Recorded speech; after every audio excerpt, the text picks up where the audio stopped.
you had like a serious heart surgery when you were 13. Mm-hmm. And I'm wondering how impactful that was on just kind of the formation of a worldview. And I mean, and had this heart condition like hampered you when you were growing up? Were you like one of those kids that your mom and dad were always worried that you were going to get sick or something? Yeah. So that's really funny. I remember telling this story on one of my first Conan appearances, probably really? like 20 years ago. Yeah. And you haven't talked about it since? Never. No. No one's ever brought it up. No, but so it's an interesting question. I was diagnosed at birth with basically a heart murmur, which is something a lot of people have, and they can often be benign. But it's caused by some irregularity in the shape of your arteries, or in the shape of your heart chambers, or in the valves themselves. Some irregularity. I had a narrowing, like kind of an hourglass narrowing, on my aorta and pulmonary arteries. And so I had a kind of a double murmur actually, and it was not a problem when I was born. It was it was something that was observed and noted, and my parents were told immediately, and they were very, very worried. Yeah. But we had this amazing pediatric cardiologist who became a dear, dear family friend, Dr. Plouth, and he and he basically kind of nurtured us all the way through, and the prognosis at that time was he's fine. You know, this kid is fine, but we're just going to keep an eye on it. Yeah. And then there's a chance when he hits puberty and has a growth spurt that the kind of relative difference in the deformity could become problematic. Mm-hmm. And it did. So when I hit about 12, they were seeing that these narrowing parts were not growing at the same rate as the rest of me. So they became worse, essentially. Could you feel the physical effects of that? Yeah. So most of my childhood, nothing at all. You know, I was a very rambunctious, active kid. You know, tons of sports and craziness, and then I think around 11, 12, I just couldn't keep up in gym class the same way. Like, you know, we'd be running around a track or something, and I was always kind of towards the back of the pack, if not last. And I didn't really, I was very frustrated by that, but Sure. I didn't notice that there was any problem. I just didn't have the same stamina. Yeah. And around that time, my cardiologist, pediatric cardiologist, was saying, yeah, I think let's start talking about surgery, because we're going to need to correct this. And so it was a long ramp into the surgery, about a year, where we were talking about it and kind of consulting with the surgeon, this amazing surgeon, Willis Williams, who has since passed away, but really like a remarkable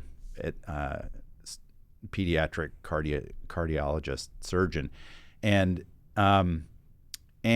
he, so that's all to say, it wasn't sudden. It wasn't something that was like, oh my God, he like wheel him into the operating room right away. It was this thing that had been building, and I'd had lots of tests, heart catheterizations, which are kind of these unpleasant tests where they stick a camera up your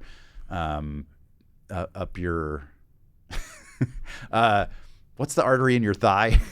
the big one. Femoral. Yeah. Is that your femoral? Yeah. Yeah. So they go in through your thigh and they put a camera up. They stick a camera all the way up into your heart, and they can get a really good view of what's going on. And I'd had a few of those, and so they had a really good idea of what the problem was and exactly how to fix it. And the surgeon was incredibly confident and reassuring. And so I think we were all, my family, my parents and me, were all somewhat anxious, but also feeling fairly like this was an inevitable thing, and here we go. We're going in to Was do it this. scheduled around school? Like, was it scheduled Yeah. so it ruined your summer? Yeah, so it was scheduled the first day of spring break, and so I went into surgery on. I think I went in on Monday, and then I was in the intensive care for a few days, and then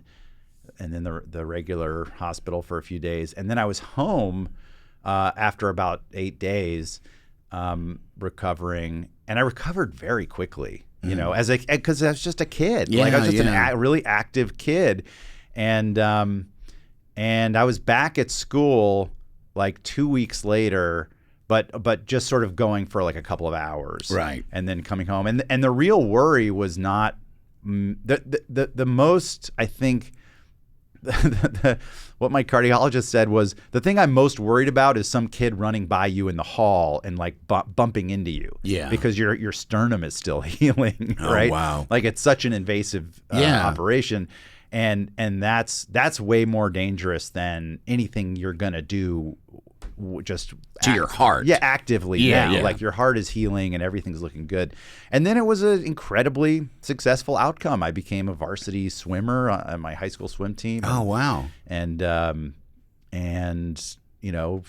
went on to just and I see my cardiologist regularly now, and it's still a really great outcome. That's great. I feel I was really hoping for, like, it made you, like a dark weakling. Yeah. Who then was shunned by society and then decided, I'll get on the Daily Show. Yeah, a lot of rage. Yeah. at the all these the things that you can't control. It did give me a really powerful college essay, because I remember filling out my college applications, and I had just seen Dead Poets Society, and I was obsessed with Carpe Diem, and I was like, this is so I just got a new lease on life because I got this heart surgery, and I was told that I would probably not have lived past my early 20s. Wow. And that I would have declined pretty rapidly from my late teens into my 20s, and then died.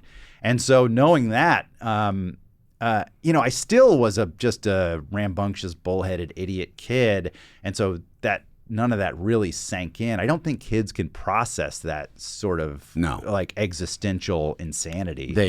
And I mean, thank God they can't. Yeah, it's a and your survival mechanism. Totally, and you're so invincible as a kid. Yeah. But I did understand intellectually, like, oh, this is something I can spin into a good college essay. Yeah. And if it's laid on you, you got to use it.